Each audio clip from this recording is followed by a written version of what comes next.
नमस्कार। स्वागत है आपका न्यूज लॉन्चर पर। मैं हूं अशोक वानखड़े, लेकर आया हूं एक विशेष कार्यक्रम। सर्वोच्च न्यायालय के मुख्य न्यायाधीश ने आखिर सॉलिसिटर जनरल साहब को ये कहा कि आपकी ईडी सारी हदें पार कर रही है। संविधान के संघीय ढांचे को भी, जो राज्य और केंद्र के संबंध है, उसमें भी कहीं ना कहीं उल्लंघन कर रही है। ये मामला तमिलनाडु का है। तमिलनाडु में डीएमके की सरकार है। वो यूपीए गठबंधन के साथ है, मतलब इंडिया गठबंधन के साथ है। बीजेपी लगातार प्रयास कर रही है कि वहां वो पैर रखे। लोकल, स्थानीय, क्षेत्रीय एआईएडीएमके के साथ कभी गठबंधन होता है, कभी टूटता है, फिर होता है। एआईए गठबंधन के चलते आप अपना अध्यक्ष भी बदलते हैं, बहुत सारी चीजें करते हैं, फिर भी जो जमीन तमिलनाडु में चाहिए वो नहीं मिल रही। तो फिर एक बीजेपी के पास दूसरा बहुत बड़ा शस्त्र है, वो डिस्क्रेडिट। वर्तमान नेताओं को, सरकारों को, जो विपक्ष की है, उनको उनके विश्वसनीयता पे प्रश्न चिन्ह खड़े करना। और ऐसे में इनकम टैक्स, सीबीआई, ईडी ये बहुत बढ़िया काम करती है। इनकम टैक्स के एक लिमिट्स है। सीबीआई राज्य घुसने नहीं देती। ऐसे में ईडी के पास जो हथियार है, उसके बलबूते पे कई सरकारों को घेरने का काम चालू किया। ऐसा ही काम तमिलनाडु में हुआ। इसलिए अभी तमिलनाडु आपको रोज सर्वोच्च न्यायालय में किसी ना किसी कारण से केंद्र के खिलाफ आते हुए दिखाई देता है, क्योंकि अंतिम फिर यदि ये संघीय ढांचे को बचाना होगा देश को, तो सर्वोच्च न्यायालय में गुहार लगानी पड़ेगी।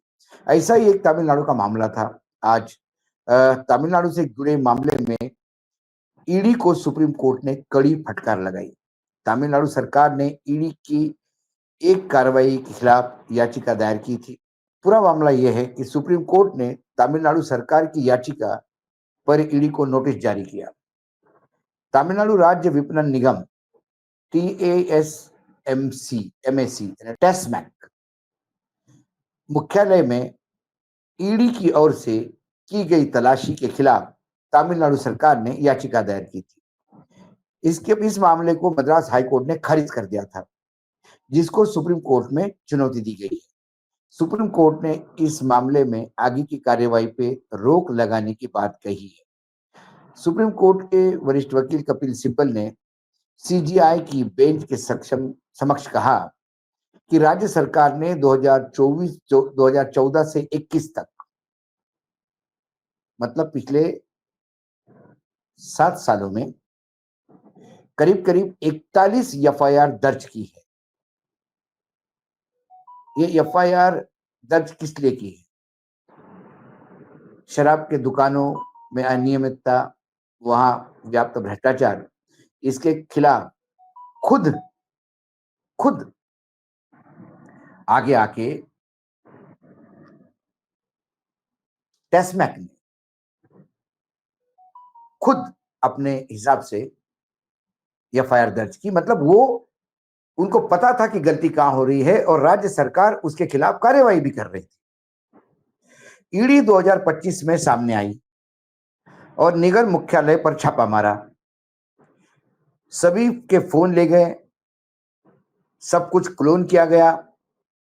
इसके बाद सीजीआई ने कहा कि आप ऐसे में खिलाफ मामला दर्ज कर सकते हैं, लेकिन निगमों के खिलाफ नहीं।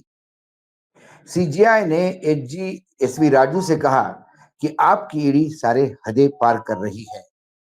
सुप्रीम कोर्ट ने इस मामले में नोटिस जारी किया। साथ ही ये भी कहा कि मामले में छुट्टी के बाद सुनवाई की जाएगी। वह सुप्रीम कोर्ट के फैसले के बाद आगे की कार्यवाही पे रोक लगा सकती है। सुप्रीम कोर्ट में आज ईडी की ये टिप्पणी काफी गौर करने वाली थी, जहां कहा गया है कि ईडी सारे हद पार कर रही है। ईडी की कार्यवाही पर सुप्रीम कोर्ट पहले से ही सख्त रुख दिखा चुका है। सुप्रीम कोर्ट ने ईडी को नोटिस जारी कर इस मामले में आगे की कार्यवाही पर रोक लगा दी है। सुप्रीम कोर्ट ने साफ तौर पर कहा है कि ईडी न सिर्फ सारी हदें पार कर रही है, बल्कि यह भी सोचा जाना चाहिए कि किसी कॉर्पोरेशन के खिलाफ किस तरह से मुकदमा चलाया जा सकता है। Chief justice B R Gavai ji ने additional solicitor general S V Raju से कहा कि ईडी सिर्फ सारे हदें तो पार कर ही रही है, इसके अलावा देश के संघवाद का पूरी तरह से उल्लंघन कर रही है। सुप्रीम कोर्ट पहले कई दफा ईडी की गिरफ्तारी पर और कार्यवाही पर सवाल खड़े करते आ रही है। अब इसमें एक जो सबसे महत्वपूर्ण बात है कि ये जो कार्यवाही ईडी ने की, ये चुनाव के आसपास हुई और ईडी अक्सर, जैसे ही हमने कहा कि हम तो आजकल मतलब जहाँ चुनाव है वहां ईडी क्यों नहीं पहुंचती, लोग इंतजार करते रहते कि ईडी वहां पहुंचे।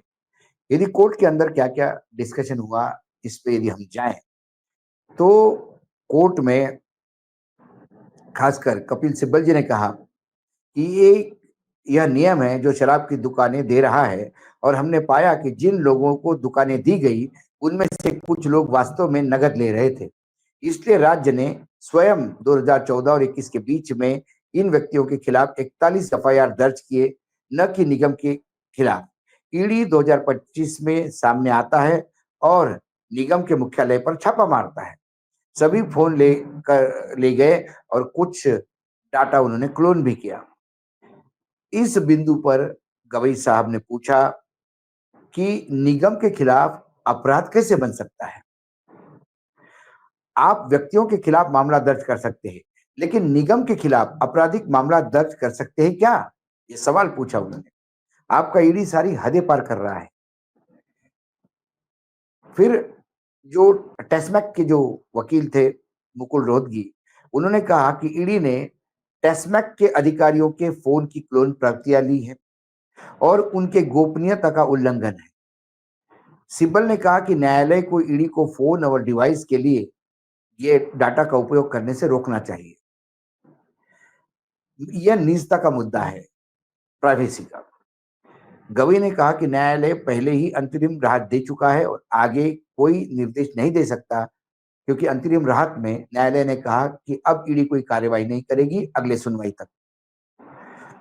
जो एडिशनल सॉलिसिटर जनरल थे, सरकारी वकील राजू साहब, उन्होंने कहा कि 1000 करोड़ रुपए के धोखाधड़ी का मामला है। तो गवई साहब ने कहा कि राज्य ने पहले ही एफआईआर दर्ज कर ली है और कार्यवाही कर रहा है। ईडी को अनावश्यक रूप से क्यों इसमें घुसना चाहिए? प्रधान अपराध कहां है?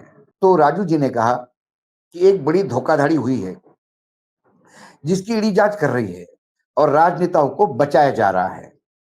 इस बिंदु पर गवई साहब ने कहा, ईडी सीधी सीमाओं को पार कर रहे हैं, देश के संघीय ढांचे का उल्लंघन कर रहा है।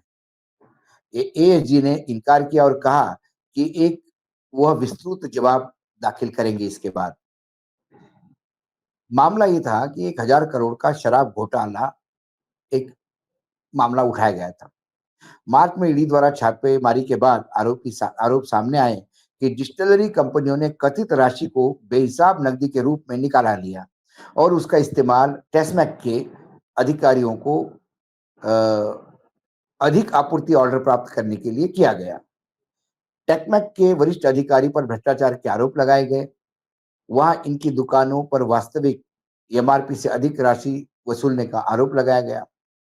ईडी ने टेस्मैक के भ्रष्टाचार के संबंध में सतर्कता और भ्रष्टाचार निरोधक निर्देशालय डीवीएसी द्वारा दर्ज 41 एफआईआर के आधार पर मामला दर्ज किया। 23 अप्रैल को हाईकोर्ट खंडपीठ ने जो तमिलनाडु राज्य के टेस्मैक द्वारा ईडी का जो मुख्यालय पे तलाशी को चुनौती देने वाली याचिका थी उसको खारिज कर दी। अपने अपने फैसले के माध्यम से हाईकोर्ट ने तब कहा था कि टेस्मैक द्वारा लगाए जाए आरोप को खारिज कर दिए कि चेन्नई में राज्य एजेंसियां के मुख्यालय में तलाशी के दौरान ईडी द्वारा उनके कर्मचारियों और अधिकारियों को परेशान किया गया था। पीठ ने कहा कि सबूतों को नष्ट होने से बचने के लिए छापे और औचक निरीक्षण के दौरान कर्मचारियों को हिरासत में लेना यह एक प्रक्रिया का मामला है। न्यायालय ने कहा कि कर्मचारियों के खिलाफ अधिकारियों को उल्लंघन के आरोप बाद में लगाए गए। जब मामला हाईकोर्ट में लंबित था तभी तमिलनाडु सरकार सर्वोच्च न्यायालय में आई। अब कुल मिलाकर एक पॉलिटिकल आरोप ये है कि जब भी चुनाव होते हैं, वहां ईडी चली जाती है। ऐसा देखा जाए तो कई भाजपा शासित राज्य है जहां भ्रष्टाचार उजागर हुआ और राज्य सरकार ने उस पर एक्शन लिया, उसके खिलाफ एफआईआर दर्ज की। उन तमाम जगह पे ईडी क्यों नहीं जाती, ये बहुत बड़ा सवाल है।